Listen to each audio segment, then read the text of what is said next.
하나님의 말씀은 베드로전서 1장 3절에서 9절까지로의 말씀이 되겠습니다. 베드로전서 1장 3절에서 9절까지로의 말씀, 이 말씀을 교독하도록 하겠습니다.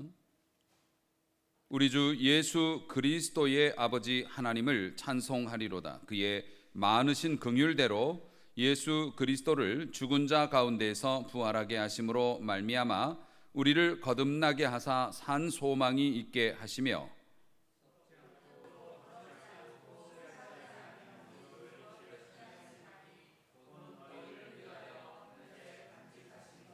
너희는 말세에 나타내기로 예비하신 구원을 얻기 위하여 믿음으로 말미암아 하나님의 능력으로 보호하심을 받았느니라.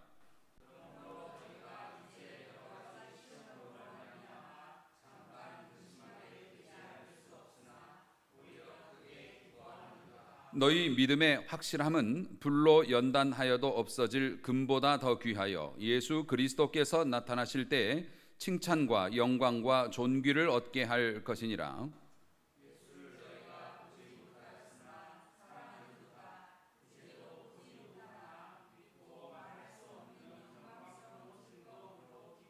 함께 읽습니다.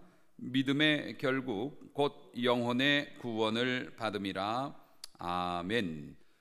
각처에서 예배를 드리는 우리 사랑하는 성도님들, 그리고 이 자리에 함께 예배하는 우리 장로님들, 하나님께서 한 주간도 우리를 지켜주셨고 그리고 또 지켜주실 줄로 믿으며 하나님 앞에 감사한 마음으로 예배하고 말씀을 들을 때 귀한 은혜뿐만 아니라 귀한 축복도 우리에게 허락해 주실 줄로 믿습니다. 요즘에 한국의 교회들이 주일날 또 혹은 주중에 모여서 예배를 드리는 일에 대해서 여러 가지 말들이 있습니다. 정부에서는 오프라인으로 이렇게 모여서 예배 드리는 것을 행정명령을, 특히 저희가 있는 경기도는 행정명령까지 발동하겠노라라고 그 정도로 걱정들을 많이 하고 있어서 상당수의 교회들이 모든 회중이 모이는 그런 일반 예배를 잠시 문을 닫고 이렇게 온라인으로 예배를 드리거나 혹은 녹화된 화면으로 예배를 드리는 교회들이 있는 것으로 알고 있습니다. 하지만 그렇지 않은 교회들도 많이 있죠. 이럴 때일수록 더 모여서 예배하고 기도해야 한다. 이러는 교회들도 있고, 시험의 때다. 어떻게 정부에서 개인의 신앙생활에 대해서 간섭을 하느냐, 이것이 말세의 징조처럼 모이는 것을 패하는 자들이 나타난 거다. 또 이렇게 생각하면서 더 모이자고 하시는 분들도 있고 그렇습니다. 실제로 우리 교회 성도들을 모셔놓고 아마 찬반 투표를 해도 의견이 한쪽으로만 통일되지는 않을 거예요. 주중에도 여러 목사님들이 저에게 음으로 양으로 이렇게 메시지도 보내주시면서 예배란 무엇인가, 우리는 모여서 예배해야 된다, 이럴수록 이런 분들도 계시고 그래서 좀 복잡합니다. 그런데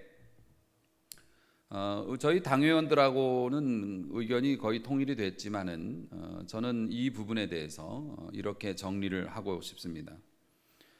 현재 상황에서의 예배 제한은 믿음의 증명으로 볼 수는 없습니다. 모여서 예배 드리는 것이 믿음이 있는 것이고, 모여서 예배 드리지 않으면 믿음이 없는 것이다, 이렇게 단정할 수는 없다는 얘기입니다. 과거에 일제시대에 신사참배를 강요했던 적이 있습니다. 그런 거하고는 지금 차원이 다르다는 거죠. 완전히 본질이 다른 문제라는 겁니다.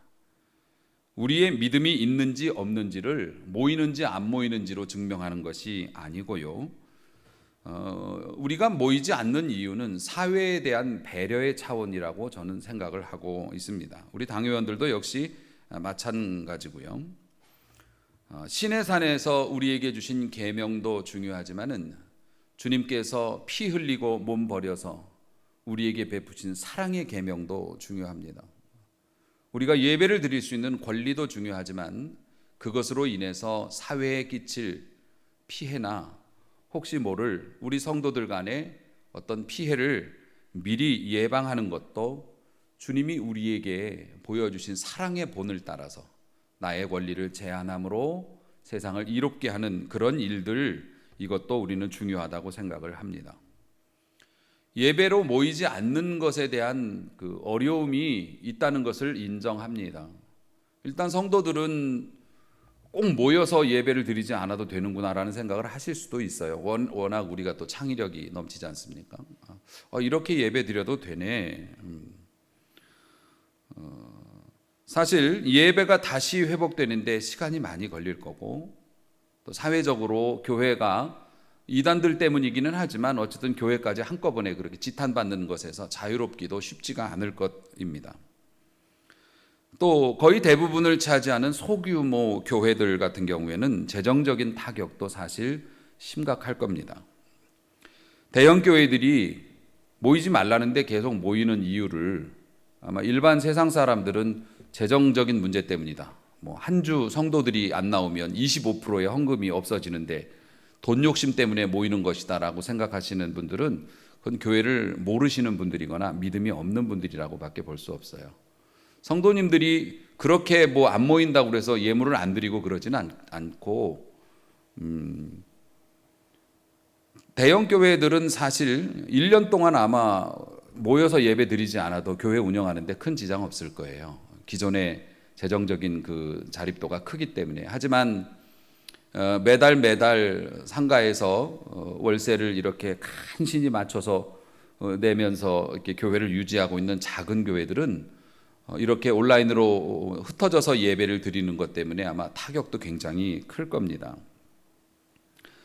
하지만 다시 본론으로 돌아오자면요, 하나님의 교회는 건물이 아니라 사람입니다. 그렇기 때문에 이 지상 교회가 사람들로 구성이 되어 있기 때문에 그 사람들이 세상 속에 섞여 사는 사람들이잖아요. 우리의 이웃들이 믿는 자도 있지만 안 믿는 사람들도 있고 세상에 발딛고 살아가는 세상 교회이기 때문에 하나님을 믿지만 세상의 상식과 하나님의 창조 질서를 존중해야 되는 것도 이 땅에 있는 교회들이 월세보다도 더 걱정해야 되는 이유죠. 그래서 믿음을 가지고 모이면 병 안 걸린다. 믿음을 가지고 모여서 예배드리면 병균이 사라진다라고 하는 그런 외침에 속지 말아야 합니다. 믿음을 가진 사람도 병든 자와 같이 있으면 병이 듭니다. 그건 하나님께서 세우신 창조 질서이고 정말 특별한 경우가 아닌 다음에는 창조 질서를 따라가는 것이 순리이겠죠. 사실 믿음 가지고 모이면 병도 안 걸린다라고 하는 것이 제대로 진실된 믿음을 가지면 육체가 죽지 않을 것이라고, 우리 이만희 교주님은 돌아가시지 않는다고, 우리도 그분을 제대로 믿으면 죽지 않는다고 지금 외치는 신천지하고 다를 게 뭐가 있겠어요. 사랑하는 성도 여러분, 믿는 사람도 하나님의 자연 섭리 아래서 살아갑니다. 그래서 우리 교회도 핍박이 두려워서가 아니라, 다른 사람의 눈총이 두려워서가 아니라, 또 재정적인 어떤 결핍이 두려워서가 아니라 교회 밖에 믿지 않는 형제들이나 교회 안에 가족들을 보호하는 차원에서 우리가 모일 수 있는 권리를 양보하는 것이죠. 주님은 요한복음 4장 21절에서 말씀하셨어요. 이 산에서도 말고 예루살렘에서도 말고 너희가 아버지께 직접 예배할 때가 올 것이라고.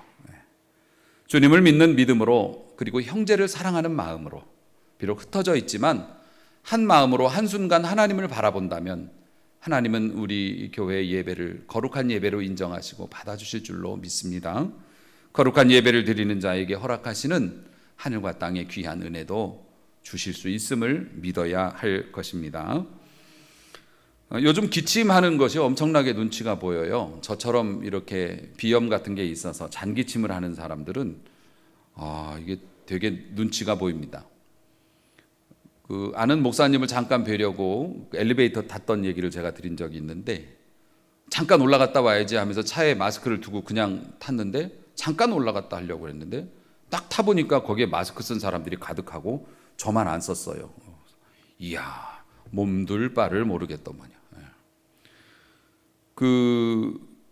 잔기침이 나와서 계속 좀 고생합니다. 기침하면 자꾸 눈치 배고 그래서. 그런데 저희 집에서 보니까 문득 이제 제가 자는 방에는 가습기를 매일 이렇게 켭니다.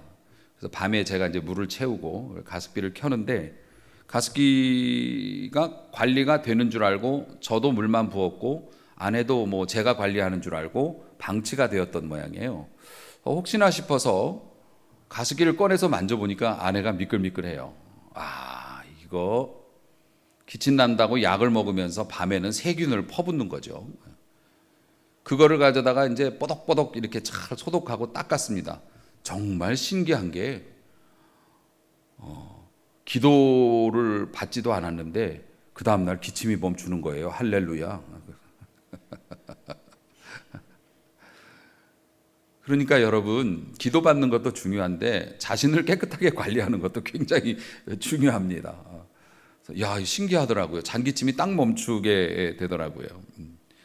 몸은 최선을 다해서 방어를 하고 있는데 말을 못하니까 저는 막 세균을 퍼부으면서 그렇게 지냈던 거죠.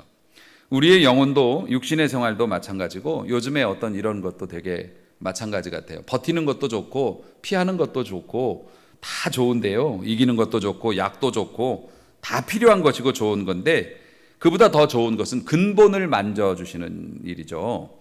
근본을 만지시는 분은, 몸과 마음의 근본을 만지실 수 있는 분은 하나님이십니다. 그래서 건강을 위해서 기도하는 자는 건강을 위해서 충분히 노력하고 자신을 깨끗이 관리하면서 기도를 해야 돼요. 그럴 때 하나님께서 근원을 만져주시는 은혜가 나타날 텐데요. 2000년 기독교 역사를 보면 교회가 살아남은 게 신기할 정도로 핍박을 참 많이 받았습니다. 뭐 요즘에 이런 압박 정도는 아무것도 아니죠. 심지어는 교회에 나간다는 이유로 사람을 잡아 죽이던 시대가 있었거든요. 예수님 승천하시고 얼마 안 돼서 기독교가 로마까지 퍼지게 됐을 때 로마의 네로 황제가 자신의 정치적인 실정에 대한 그 이유를, 시선을 다른 곳으로 돌리기 위해서 로마 시내에 불을 질렀죠. 그리고 그 불을 질른 것이 기독교인이라고 하는 유언비어를, 거짓 뉴스가 그때도 있었어요, 퍼뜨렸습니다. 사람들이 기독교인이라고 하면 뭐 요즘 신천지 보듯이 하는 거죠. 그보다 더 심했죠. 옛날에는 법도 희미했으니까 막 잡아 죽이기도 했습니다. 정부에서도 공공연히 믿는 사람들을 습격해서 잡아다가 배교, 주님의 이름을 부인할 것을 요구했고 그것을 거절하는 사람들은 묶어서 산채로 불에 태워 죽이던가, 많은 사람들 보는 앞에서 짐승의 밥으로 던져줘서 경기장에서 그렇게 많은 사람들이 죽어갔던 그 기록을 우리는 익히 알고 있습니다. 그렇게 핍박을 받았어요. 그렇게 핍박을 받으니 이 사람들이 장렬하게 모두 나가서 순교한 게 아니었어요. 피했어요. 그 믿음 좋다는 사람들도 살기 위해서 지하 묘지로 들어갔습니다. 그 유명한 카타콤이죠. 로마 시내 지금도 남아있는 그 지하 묘지로 파고 들어가서 거기서, 심지어는 거기서 태어나서 한 번도 밖을 나가보지 못하고 죽는 사람이 있었다고 할 정도예요. 건장한 남자들만 양식을 구하기 위해서 잠시 들어갔다 나왔다 했고 나머지 사람들은 안전을 위해서 그 지하에서 나오지도 못하고 살다가 죽었어요. 그런데 오늘 본문 이 베드로전서 같은 경우에도 그 당시에 쓰여진 거예요. 네로 황제의 핍박이 한참 심할 때 그 당시에 기독교인을 향해서 쓰여진 메시지예요. 그런데 이렇게 우리의 신앙을 말살하기 위한 외부적인 막 그런 병균 같은 그런 것들이 끊임없이 멈추지 않고 쏟아져 들어와서 신앙생활 유지하기가 정말 힘들었고, 정말 막 외적인 그런 먹고 사는 문제부터 시작해서 요즘에 사람들이 느끼는 그런 어떤 압박감, 그보다 한 100배는 심했겠죠. 생명이 왔다 갔다 하니까. 요즘에 자영업자들이나 또 이렇게 사업하시는 분들은 근심이 굉장히 큽니다. 이건 뭐 답이 없을 정도예요. 그런 막 그보다 더한 핍박의 시대에 살고 있던 이 베드로 사도 시대의 사람들에게 베드로 사도가 편지를 쓰는데, 베드로 이 서신의 특징 중에 하나가 희망의 서신이에요. 감사, 기쁨, 희망, 영광, 이런 밝은 단어로 가득 차 있어요. 현실은 아주 막막하고 현실은 소망이 끊어진 것 같은데 베드로 사도는 막 그 희망의 메시지를 막 쏟아내고 있어요. 그게 왜 그럴까요? 왜 그럴까? 단순히 달콤한 말로 사람들에게, 막 힘든 사람들에게 잘 될 테니까 걱정 말아요 아니요. 그런 차원이 아니었어요. 지금 이 사람들은 지하에 들어가 갖고 햇볕도 보지 못하고 살고 있고, 인간이 인간의 삶을 살 수가 없잖아요. 여러분 생각해 보세요. 전기가 있어서 무슨 뭐가 있겠습니까? 다 촛불 횃불 켜고 살았고요. 지하를 파가지고 광장도 만들고 시설들을 만들었다고 하지만 대소변을 어떻게 처리합니까? 저는 그게 되게 궁금하더라고요. 매일매일 그 많은 사람들이.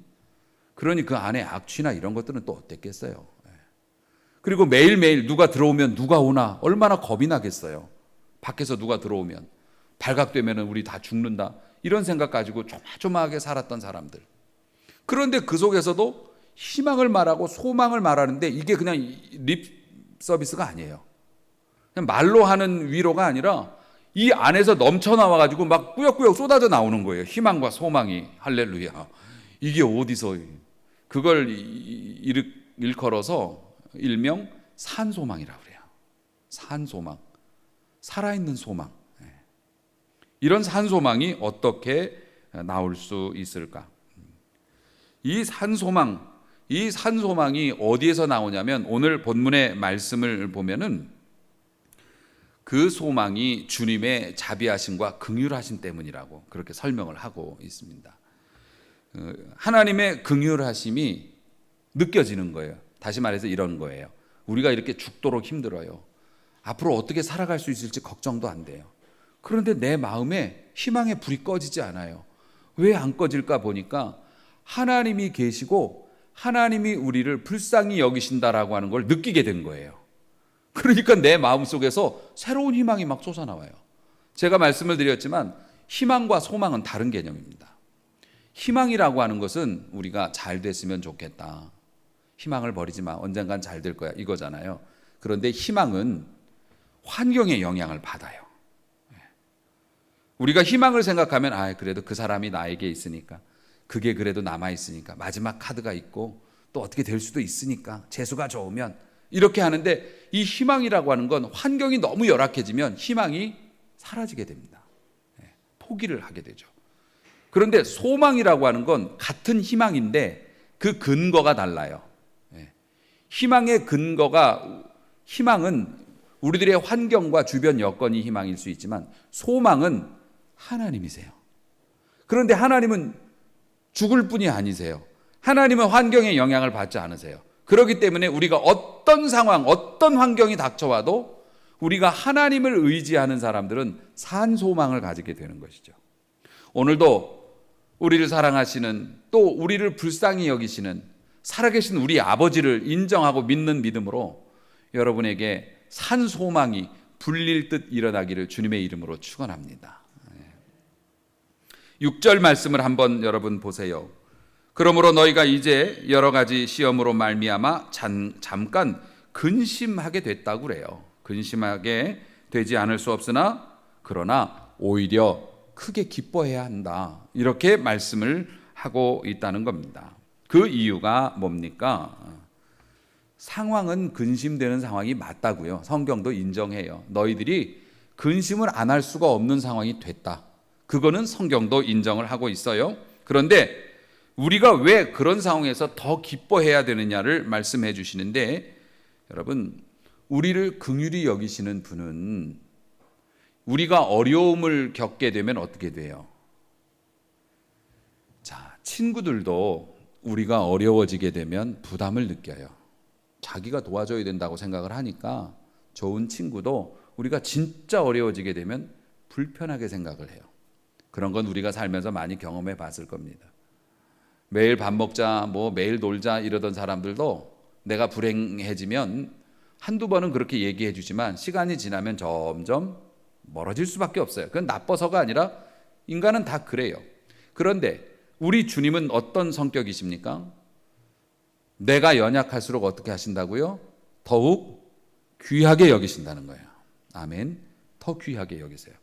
그래서 우리가 근심하지 않을 수 없는 상황에 놓이면 신학적으로 보면 주님은 더 가까이 오시는 줄로 믿으시기 바랍니다. 더 자세히 보시려고 가까이 오십니다. 그런데 인간은 고난의 시기나 근심의 시기가 오면 시야가 좁아지는 성향이 있어요. 그래서 가까이 오시는 주님을 잘 몰라보지만 우리 주님의 성품이나 우리가 그동안 배워왔던 성경에 나타난 하나님의 성품으로 보면 우리가 근심하게 될수록 하나님은 더 가까이 오신다. 기도 응답도 더 잘 돼요. 그래서 우리가 희망이 하나님께 있으니까 기뻐할 수밖에 없다는 겁니다. 다시 말해서 정리하자면 지금 우리 모두는 근심하지 않을 수 없는 그런 상황에 있어요. 그러면 어떻습니까? 은혜 받기 딱 좋은 때임을 믿으시기 바랍니다. 축복받을 기회가 우리에게 왔다고 여러분 믿으시기를 바랍니다. 주어진 상황에서 내가 어떻게 하면 믿음으로 사는 것인가 최선을 다하세요. 이쁜 행동을 하세요. 이렇게 하면 하나님이 기뻐하시려나. 여러분들 큰일이 아니에요. 큰일은 할 수도 없잖아요. 조금이라도 하나님 기뻐하시는 일들을 해보세요. 가까이 다가오신 주님께서 얼른 손 뻗어서 붙잡아 주시고 일으켜 주시고 수렁에서 건져 주시고 복으로 여러분의 삶의 빈자리를 채워 주실 줄로 믿으시기 바랍니다. 그 소망 뺏기지 마세요. 내가 어려울수록, 내가 연약할수록 주님은 내게 더 가까이 오신다. 이 소망을 뺏기지 마시기를 주의 이름으로 축원합니다. 사도 바울도 로마에 있는 이 교인들이 그렇게 고통을 당하고 환경적인 어려움을 겪으니까 편지를 보내면서 이렇게 얘기해요.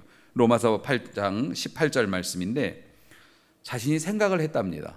내가 생각하건대 현재의 고난은 장차 우리에게 나타날 영광과 좋게 비교할 수 없도다. 아멘. 아멘. 우리가 겪는 이 어려움은 나중에 주님께서 우리에게 허락하실 축복의 날들을 생각해 보면 그것과 맞바꿀 수 없다. 그러니까 앞으로 우리에게 주실 영광의 날을 생각하면서 이 고난의 시기를 주를 의지함으로 잘 견뎌내기를 바란다. 이제 이런 기원을 했던 것이죠. 여러분, 시험이 기뻐서 일부러 시험을 찾아다니는 사람은 아무도 없습니다. 그렇게 믿음 좋다는 초대교회 교인들도 야고보 사도가 순교하고 예루살렘 교회에 핍박이 있으니 살기 위해서 도망쳤어요. 바울도 복음을 전하다가 살기 위해서 도망쳤고 심지어는 예수님도 자신을 죽이려는 무리들을 피해서 피신하신 적도 있었고 로마의 성도들도 그 믿음 좋은 사람들이 죽지 않기 위해서 지하 동굴로 들어가서 살기도 했어요. 믿는 사람들이 일부러 시험이 있는 곳에 찾아다닐 필요는 없지요. 하지만 그런 힘든 시험을 마냥 외면하고 도망 다녀서도 안 된다는 겁니다. 왜냐하면 그러한 시험은 우리가 믿음으로 바로 설 때 얼마든지 이길 수 있는 것이고 그 시험을 이길 수 있는 능력은 우리에게서 나오는 게 아니라 하나님이 주시는 거기 때문에 여러분 우리가 피할 때는 피하고 주님도 피하실 때는 피하셨지만 때가 되니 그 어려움 앞에 당당히 맞서셨고 모든 성도들이 그런 것처럼 최선을 다해서 어려운 때를 이겨내기 위해서 건강도 유의하시고 사업도 또 열심히 하시고 하시지만 마지막 것은 마지막 우리의 소망과 희망은 하나님께 있음을 믿고 믿음 생활에서는 승리해야 된다는 것이죠. 여러분, 이 위기는 우리가 알다시피 여러 가지 상황과 정황으로 미루어 봤을 때 몇 개월이 문제지 몇 년 가리라고 생각하진 않아요. 경제적인 여파도 마찬가지고 복구되어질 겁니다. 백신도 개발되고 치료제도 개발되고 그래서 이제 이것도 일종의 감기의 일종으로 이렇게 우리가 치부할 겁니다. 이 시기는 반드시 지날 건데 이 시기가 지난 다음에 우리가 정신 차리고 이렇게 봤을 때 좀 부끄러웠다. 그렇게까지 우리가 유난하게 그럴 일은 아니었는데 특히 하나님 앞에 너무 죄송하다. 이런 성도가 안 되었으면 참 좋겠습니다. 목사의 개인적인 바람으로는 오히려 참 그렇게 어려울 때 내가 믿음으로 했던 것 같아. 내가 믿음으로 기도하고 어떻게든지 믿음으로 살려고 참 그때 애썼던 것 같아. 여러분들이 그런 결과를 여러분들이 스스로 고백할 수 있는 성도로 쓰임 받았으면 참 좋겠어요. 여러분, 우리에게 주시는 주님의 말씀입니다. 지금 우리에게 주시는 주님의 말씀이 8절서부터 기록이 되어져 있습니다. 예수를 너희가 보지 못하였으나 사랑하는도다. 우리는 예수님 얼굴도 모르고 섬겼어요. 예수님 얼굴도 몰라요. 그리고 사랑했어요. 이제도 보지 못하지만은 믿고 또 말할 수 없는 영광스러운 즐거움으로 기뻐하니. 우리가 지금도 얼굴을 못 보고 주님 저 좀 도와주세요 그래도 도와주시는지 안 도와주시는지 애매하기도 하고, 그런데도 불구하고 우리 주님을 인해서 기뻐하고 우리 주님이 구원해 주실 것이라는 얘기를 들으면 우리의 마음에 기쁨이 생겨요. 그런 사람들은 어떻게 됩니까? 9절 말씀, 믿음의 결국, 믿음의 결론, 믿음의 끝 뭡니까? 영혼의 구원을 받음이라. 아멘. 우리의 영혼이 하나님 편으로 이렇게 구분되어지고요.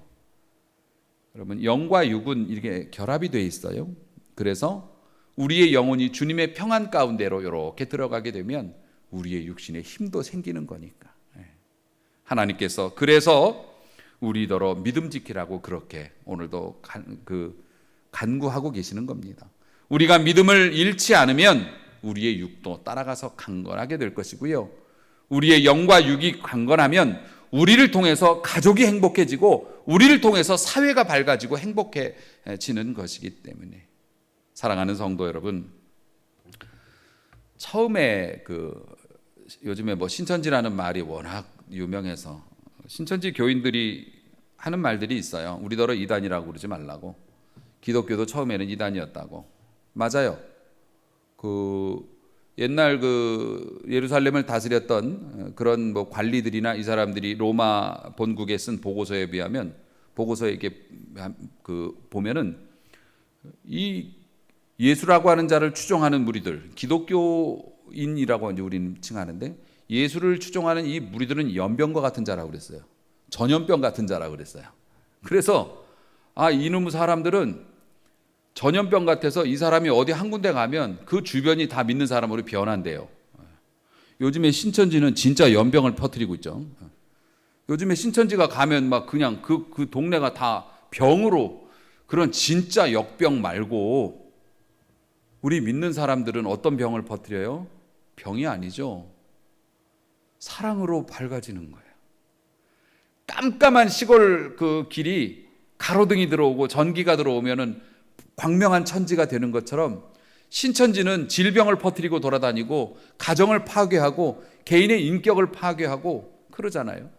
여러분, 제가 설교를 통해서 여러 번 말씀했듯이 여러분이 열심히 다니는 교회가 여러분이 믿고 있는 것이 진짜인지 가짜인지는 매우 단순하다고요. 그 사람이 교회 나가서 살다시피 했는데 가정에서 싸우는 소리가 나고 가정이 사이가 안 좋아지고 계속 힘든 일이 생기면 가족끼리 불화하고 그러면 그건 제대로 믿는 거 아니라고. 그 교회 좋은 교회 아니라고요. 교회 열심히 나갈수록 부부가 사이가 좋아지고 가족끼리 화목해지고 가정이 밝아지면 제대로 믿는 거라고. 주님은 어떤 경우에도 형제와 가족을 희생하면서 너만 나와라 말씀하지 않으세요. 믿는다고 하면서 형제를, 특히 부모를 버리는 자들은 안 믿는 자보다 더 나쁜 사람이라고 그랬어요. 주님의 이름을 짓밟은 사람보다 더 나쁜 사람이라고 했으니, 사랑하는 성도 여러분, 신천지는 병균을 퍼뜨리면서 세상에 질병을 전달하는 역할을 하지만 우리 진실하게 믿는 사람들은, 우리는 산 소망을 가지고 우리가 하나님 앞에 밝은 사람이 되어서 우리가 가는 곳마다 은혜와 사랑과 축복, 이것들을 퍼뜨리는 이 땅의 가로등 같은 사람들이 되어서, 물론 전기는 하나님이 공급하시는 거죠. 우리가 가는 곳마다 밝아지는 은혜가 나타날 때 하나님이 영광 받으시고, 그런 것 더하라고 우리에게 건강도 주시고 물질도 주시고 환경도 열어주시는 줄로 믿으시기 바랍니다. 우리는 팔자가, 구원받은 사람들은 팔자가 복받는 팔자입니다. 아멘, 아멘. 하나님의 복을 피해갈 수가 없어요. 운명이 그렇다는 겁니다. 그러므로 우리 믿는 사람들, 이 어려운 때에 주님께 죄송한 시기로 활용하지 마시고 주님께 영광을 돌리며 그동안 미루어지었던 하나님 앞에 우리의 기도가 응답되고 상달되고, 그리고 하나님의 역사를 경험하는 귀한 기회로 이 어려움을 여러분들이 활용할 수 있기를 주의 이름으로 축원합니다. 사랑하는 성도 여러분, 7절 말씀처럼 너희 믿음의 확실함은 불로 연단하여도 없어질 금보다 더 귀하여, 금이 아무리 귀해도 불로 계속 녹이고 식히면 이게 사라진다는 겁니다. 그런데 그것보다 더 귀하다는 겁니다. 우리의 믿음은 불같은 시험이 오고 어려운 환경이 올수록 더 반짝반짝 빛나게 된다는 겁니다. 믿음은 그렇다는 겁니다. 그래서 금보다 더 귀하다고 그렇게 이야기하지요. 우리 주님께서 곧 나타나실 겁니다. 이것이 말세의 징조라는 건 누구도 부정 못합니다. 그때 칭찬과 영광과 존귀를 얻게 할 것이니 이 약속대로 그 은혜를 다 받는 여러분 되시기를 바라고, 사랑하는 성도 여러분, 환경을 따라 출렁거리는 삶을 살기보단 어려울 때일수록 산 소망을 가진 사람답게 주님을 더 의지해서 주님이 주시는 귀한 축복으로 이 기회를 잘, 어려움을 벗어날 뿐만 아니라 이 시험의 때에 오히려 더 잘 되는 하나님의 사람의 삶을 사시기를 주님의 이름으로 축원합니다.